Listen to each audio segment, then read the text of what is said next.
I'm going to start the video. If you don't hear the sound, just interrupt, okay? This is, let me set it up. This is the video of when man first went to the moon. American guys, when they went to the moon, they didn't land on the moon, but they circled the moon. And as they were circling the moon, they started to look and they saw the earth from outside the earth. No, you won't see the earth unless you go outside the earth, right? You won't see the earth the way the earth is in the heavens. So they saw that and they were really shocked and surprised by it. So they turned their camera around so that they shot those pictures of the earth and streamed it back to the earth. And we on the earth began to see ourselves the way we could be seen outside. So I'm going to put on the video, and after that, we'll take some sharing, okay?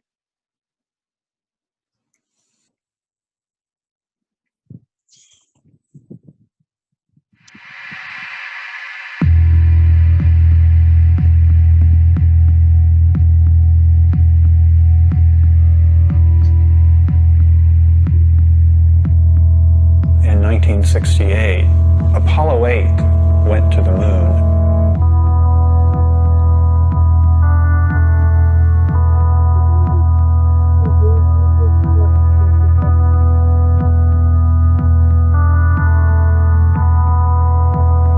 They didn't land, but they did circle the moon. And I was watching it on television, and at a certain point, one of the astronauts casually said, "We're going to turn the camera around and show you the Earth."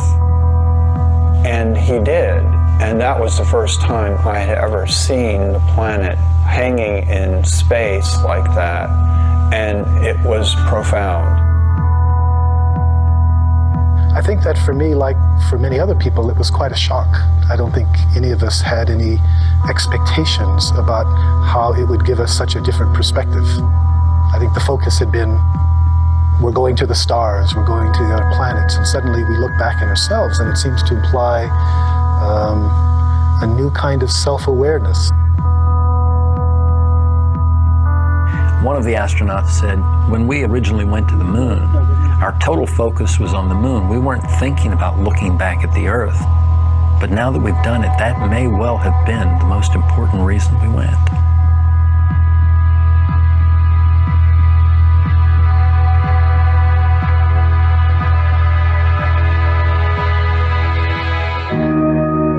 I can only describe what I've seen. You know, looking down at the Earth and you see that line that separates day into night slowly moving across the planet. Thunderstorms on the horizon casting these long shadows as the sun sets. And then watching the Earth come alive, and you see the lights from the cities and the towns. The events you see from space, like flying over thunderstorms, looking at them from the top, were spectacular. Like a fireworks show going on, and you're looking at it from the very top.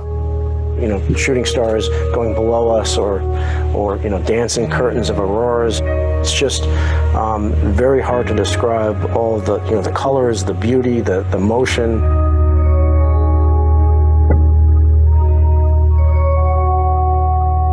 My job as lunar module pilot was to be responsible for the lunar module itself and responsible for the science on the moon. So when we started home, I had a little more time to look out the window than the other guys because most of my responsibilities were completed. We were in a particular mode called the barbecue mode. So we were flying like this and rotating like that. What that caused to happen was every 2 minutes, a picture of the Earth, the moon, the sun, and a 360-degree panorama of the heavens appeared in the spacecraft window. And I had studied astronomy and I had studied cosmology and fully understood that the molecules in my body and the molecules in my partner's bodies and in the spacecraft had been prototyped in some ancient generation of stars. In other words, it was pretty obvious from those descriptions we're stardust. Well, that was pretty awesome and powerful, particularly since I had a little more time at this point to be reflective and to think about it.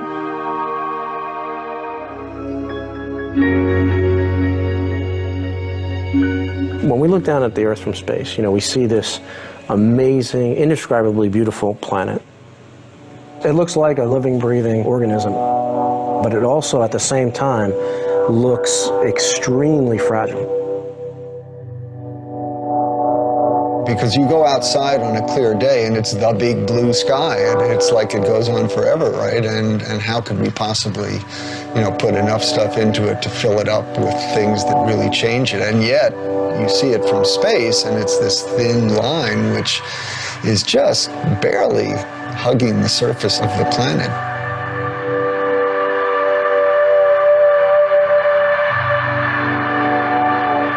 Anybody else who's ever gone to space says the same thing, because it really is striking and it's really sobering to see this paper-thin layer and to realize that that little paper-thin layer is all that protects every living thing on Earth from death, basically, from the harshness of space. There's this very poetic concept that a lot of people express, that there are no boundaries from space. And I've heard a lot of my astronaut colleagues say that. Unfortunately, it's not true. You do see boundaries. They're mostly the result of human impact. You can see erosion, clear-cutting of forests, and you know, it's a long litany of environmental impact that we've had on our planet, and that's something which, when you see it from a cosmic perspective, makes you really appreciate the concept of spaceship Earth, and that we're all here together.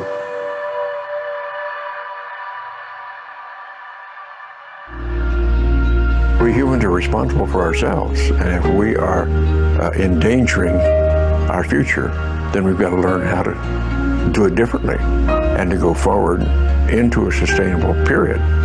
And right now, that seems very difficult to see how it's going to be, but we've got to work on it. When I was above the space station, looking down at the space station and looking down at the, you know, against the Earth, and seeing this, you know, amazing accomplishment, you know, I was thinking, wow, you know, there was 15 nations that worked together to build this amazing orbital complex in space. And if we can, you know, take these 15 nations and do this amazing accomplishment, imagine what we can do by working together, by setting aside our differences for a common goal to overcome some of the challenges facing our planet.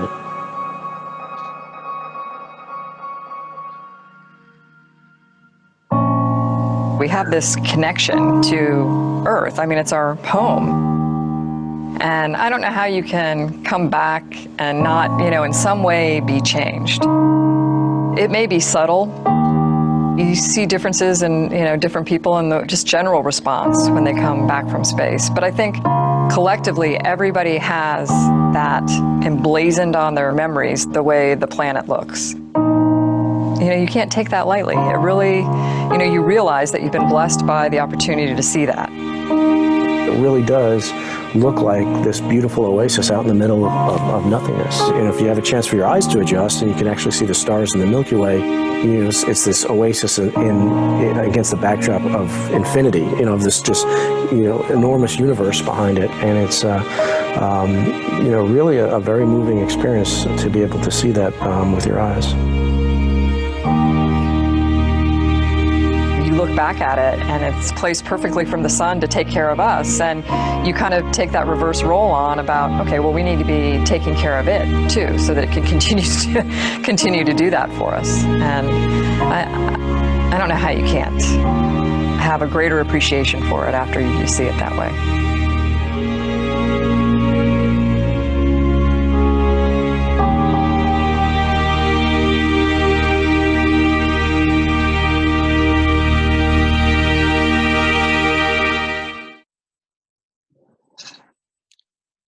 Okay.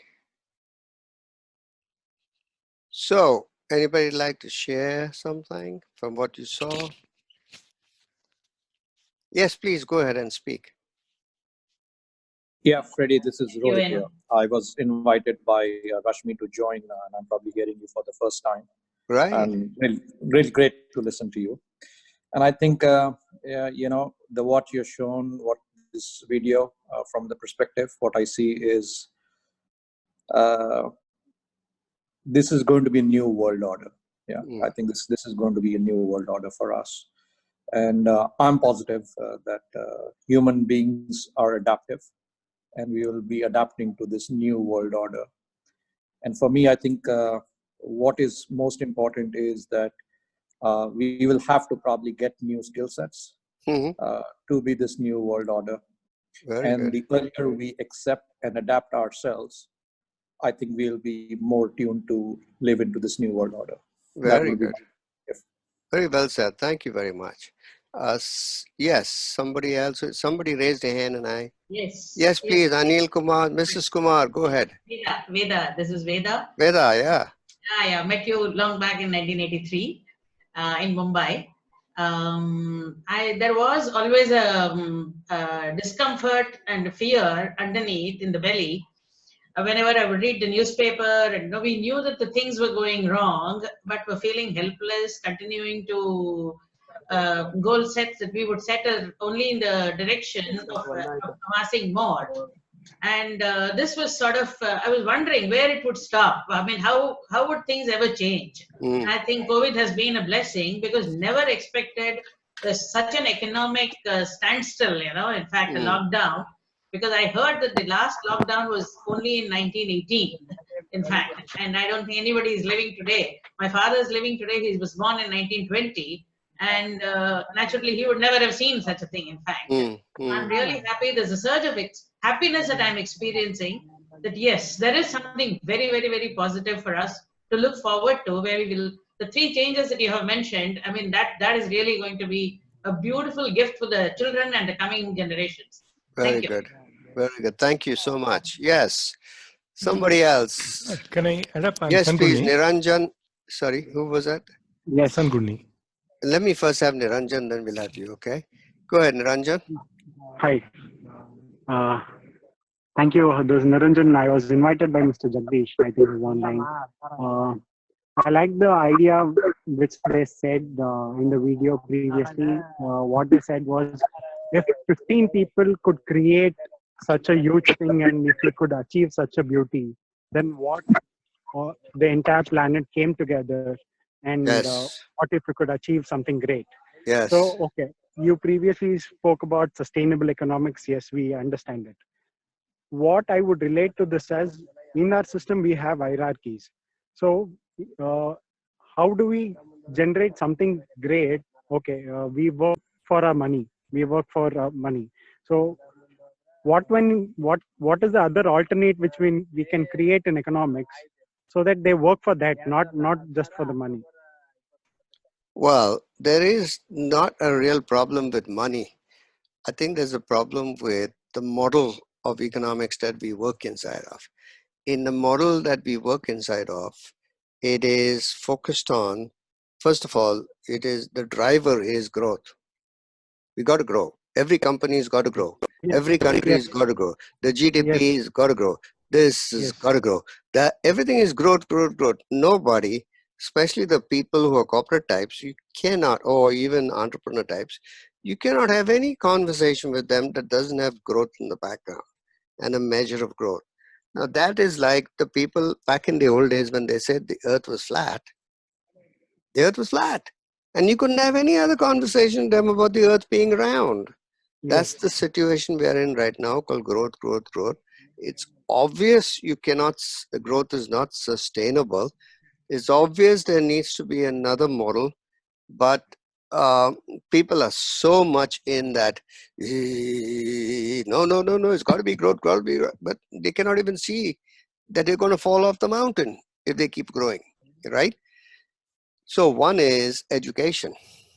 People need to be educated on what doesn't work, as a matter of fact, that there are things that don't work. And the growth economy, the growth notion has led to the ecological collapse, but it also led to the division between man and man, the economic, rich and poor. And it's not that rich and poor division is not a new phenomenon. It was there from the time of the kings. The kings used to own all the land, and they'll give it to their their lords, right? They'll give this land, that land, that land, that land. Then came the Industrial Revolution. when the Industrial Revolution came, it wasn't only the princes and the kings who would be the big guys. They became princes of industry. So industrialists became the big guys, and they started to run things. And the people no longer had to work in the fields; they could work in the factories. But once again, the whole thing was on the benefit of the owners of businesses until there came trade unionism. And when trade unionism came in and trade unions came in, then what happened was they had to take into account the people who worked for them, the number of hours they worked, whether child labor was allowed or not, all that. All those rules and regulations came in, and health and safety and all the other rules and regulations came in. Now, then, of course, came Margaret Thatcher and Ronald Reagan, and they decided to, no, that doesn't work. Competition is the deal. Expose it all, open it all, unregulate the banks, unregulate everything. And the unregulation of the banks led to the crisis, the banking crisis that we have right now. And right now, there is this kind of what they call neoliberal idea and notion of economy that is also causing a massive amount of problems. Like you manufacture cheap in India or somewhere, Thailand or something, and you sell it expensive in the other place. Right now, we are seeing the impact of those long, there's no manufacturing in the UK. So much so that car repair, the guys who, McKellen guys, the guys who work on making cars for racing, they are now started making ventilators and things like that. Germany, which still has an industrial base, was managed to go ahead and do it more. So there is something wrong with the thinking. The thinking is muddled. The thinking is wrong. And so long as it kept going up and up and up, and people kept getting more and more money in their pocket, they just allowed it to go. But now, as who was it? Mrs. Kumar said, Veda said, there's a wake-up call. There's a wake-up call because that is no longer sustainable. So the question becomes, and I think who was it who just now spoke before you, who said something about that we are going to... Niranjan. Niranjan, right. Yeah. No, Niranjan spoke just now, before Niranjan. Who was it? Veda. Veda, before Veda, sorry, before Veda. Anyway, the gentleman who said, we'll have to learn new skills and competencies. Yeah, that was Rohit. Right. Yeah, we have to learn new skills and competencies and to get ready for the 21st century. Even if COVID hasn't come around, we were going to have the crisis of artificial intelligence. We are going to have the crisis of so many other new disruptions that were already coming around, which meant that nobody can have a job for life. Not everybody will have a job. Then what happens? Then how does a person take care of his family if he doesn't have a job? That whole thought of you've got to have a job to take care of your family, you got to work for someone else to take care of your family, that is up for rethinking, was up for rethinking before COVID came in. And now COVID's come in, and now the amount of money that has been thrown on it, when they have enough time to breathe and look at it, they'll see that they cannot go back to business as usual. So then in that new world, what will be required is new skills, new leadership styles, new competencies, new ways of doing things that we've never done before. The program we run, Sanjay and myself and the other people, it's called leadership. It's a 21st century leadership model. It's leadership from the emerging future. We are saying that there is a future that's wanting to emerge, that is going to emerge. And if you can sense what that future is before it emerges, then first of all, you'll be the first responder. You'll be right there when that happens. Second of all, you're going to need new skills and new competencies. One of the skills you're going to need is to be able to work with a group of equal leaders, not one leader who's on top of everything and tells everybody what to do. It's called cooperative, collaborative, co-creative leadership.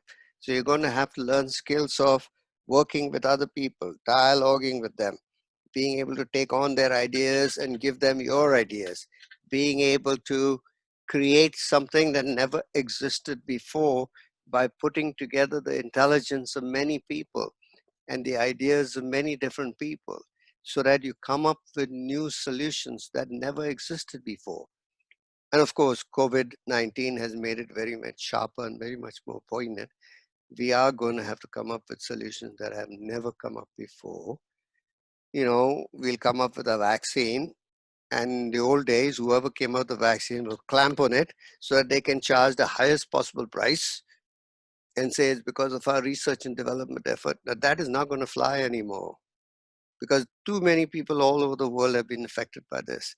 So there are so many things that are going to change, which if your mindset hasn't changed, if your view of how life is and how it could be hasn't changed, you'll be left far behind. So you're going to need to educate yourself in how to be, how to operate, and how to be a leader in the 21st century. And COVID has made it just sharper, just clearer. So now we kind of digressed. Why I showed you the video was so that you can see the world a little differently than how you've seen the world before.